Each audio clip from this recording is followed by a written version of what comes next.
Assalamualaikum warahmatullahi wabarakatuh. Selamat pagi anak-anakku. Hari ini Bu Irma akan memberikan penjelasan pada materi yang sudah sampean baca kemarin, yaitu tentang makanan halal dan makanan haram. Nah, di sesi pertama ini Bu Irma akan menjelaskan tentang makanan halal. Apa itu makanan halal? Makanan yang diperbolehkan oleh Allah Subhanahu wa taala untuk dikonsumsi. Nah, sekarang dari mana kita tahu diperbolehkan oleh Allah itu? Nah, kita bisa mengetahuinya dari syariat agama. Nah, syariat agama itu apa sih, Bu? Syariat agama itu segala yang tertuang dalam Al-Quran, hadis, dan juga fatwa ulama atau pendapat para ulama. Jadi, kita bisa mengetahui bahwa makanan ini dibolehkan oleh Allah Subhanahu wa taala itu dari syariat agama. Nah, syariat agama itu bisa kita ketahui dari Al-Qur'an, bisa dari hadis, bisa juga dari fatwa ulama.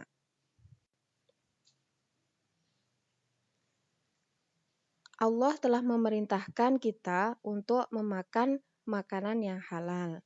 Dari mana kita tahu Allah memerintahkannya? Seperti yang terdapat dalam surat Al-Baqarah ayat 168. Bismillahirrahmanirrahim. Ya ayyuhan nasu kulu mimma fil ardi halalan thayyiba wa la tattabi'u khutuwati syaitan. Innahu lakum aduwwum mubin. Artinya, hai sekalian manusia, makanlah yang halal lagi baik dari apa yang terdapat di bumi, dan janganlah kamu mengikuti langkah-langkah syaitan, karena sesungguhnya syaitan itu adalah musuh yang nyata bagimu.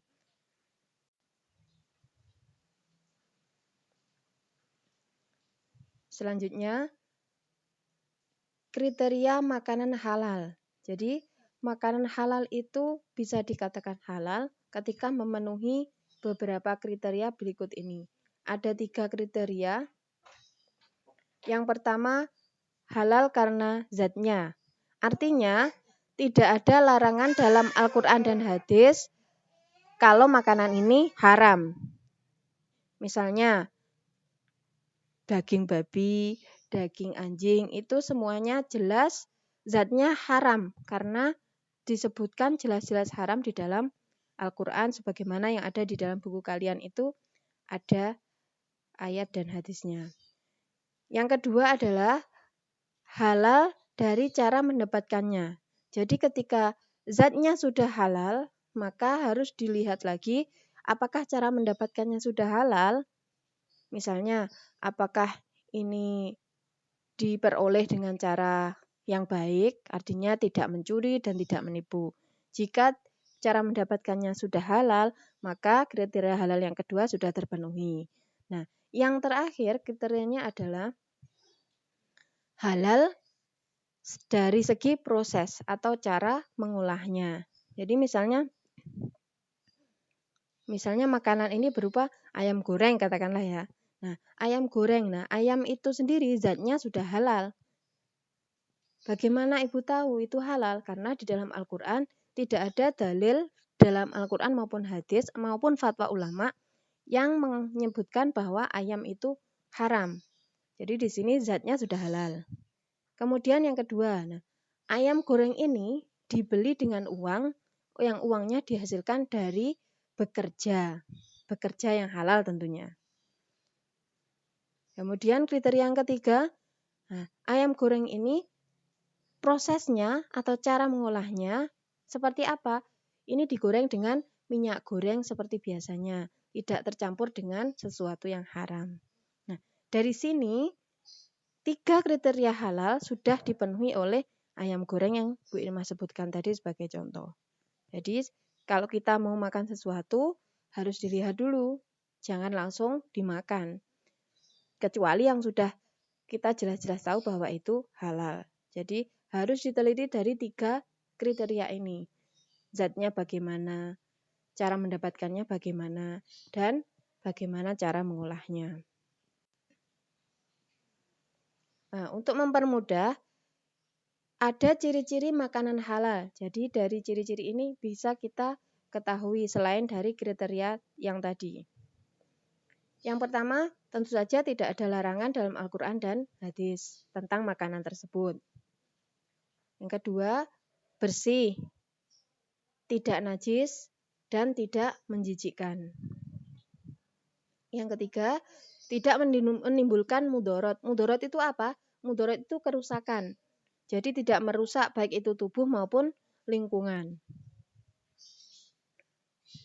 Yang keempat, tentu saja makanan itu harus bermanfaat untuk kesehatan. Jangan sampai meskipun halal, terus membuat tubuh kita sakit.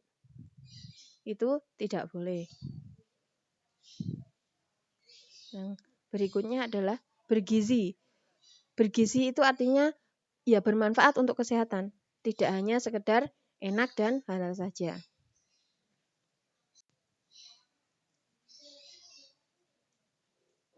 Selanjutnya, di dalam Al-Quran dan hadis telah disebutkan macam-macam makanan halal itu apa saja.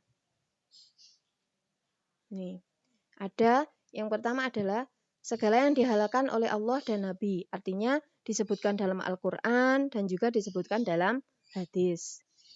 Kalau ada halal dan disebutkan halal, berarti halal. Yang kedua adalah yang baik dan tidak menjijikkan. Artinya baik di sini adalah ya bersih, tidak najis, tidak basi, dan tidak menjijikkan. Yang ketiga, yang tidak membawa madorot, tidak membawa kerusakan. Yang keempat, bangkai ikan dan belalang. Meskipun bangkai, tapi ikan dan belalang ini adalah pengecualian. Kenapa sih kok bangkai dibolehkan ikan dan belalang? Penjelasannya itu kalau dijelaskan sekarang memakan banyak waktu. Jadi intinya bangkai yang diperbolehkan adalah ikan dan belalang. Jadi meskipun nggak disembelih, ikan itu halal. Itu ikan pindang itu tidak disembelih. Tapi halal. Kenapa? Karena masuk ke dalam ikan dan disebutkan dalam hadis bahwa itu halal. Begitu juga dengan belalang. Kemudian ada hati dan limpa. Hati dan limpa itu adalah bagian dari darah. Tapi dihalalkan. Sedangkan darah selain hati dan limpa itu nanti akan masuk ke dalam makanan haram.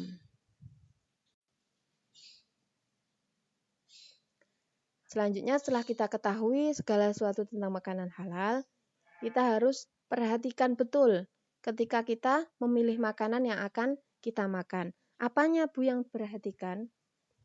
Yang pertama, sama lihat kemasannya. Apakah ada label halal MUI-nya? Dulu ya, tulisan Arab halal. Loh Bu, lek tumbas kicak, tumbas gedhog lindri apa ya ada labelnya, kecuali yang itu. Kan kita tahu bahannya dari apa? Dari ketela. Ketela ya jelas halal lah, wong tidak merusak kesehatan tubuh. Kecuali makannya satu truk itu enggak boleh karena akan membahayakan. Yang kedua, perhatikan apakah di dalam kemasannya itu terdaftar di Kementerian Kesehatan RI. Biasanya ada BPOM RI, ada halal dari MUI, seperti itu. Jadi ini khususnya ketika memilih makanan yang kemasan. Yang ketiga, Saman lihat komposisinya. Di situ Saman harus mengetahui bahwa tidak ada zat-zat atau bahan-bahan makanan yang berbahaya. Misalnya nggak ada racunnya, nggak ada zat pengawet yang berbahaya ataupun bahan pewarna yang bukan pewarna pakaian. Jadi harus pewarna yang untuk makanan. Harus diperhatikan betul. Yang terakhir, jangan lupa dilihat tanggal kadaluarsanya. Kalau sudah kadaluarsa, expired, ya jangan dimakan. Nanti akan merusak tubuh kita sendiri. Setelah semua kita pelajari, apa sih manfaat mengkonsumsi makanan halal? Yang pasti diridhoi Allah, menyehatkan pasti, dan akan membuat kita ringan menjalankan ibadah. Doanya mudah terkabul, dan kualitas keturunannya terjaga. Hatinya menjadi tenang karena menjalankan perintah Allah untuk mengkonsumsi makanan yang halal. Dan yang terakhir, makanan halal itu bisa menjadi obat bagi penyakit. Itu saja. Jika ada yang kurang jelas bisa ditanyakan langsung. Selamat mendengarkan, selamat menyimak, dan jangan lupa dikerjakan tugas-tugasnya yang ada di lembar fotokopian. Terima kasih. Assalamualaikum warahmatullahi wabarakatuh.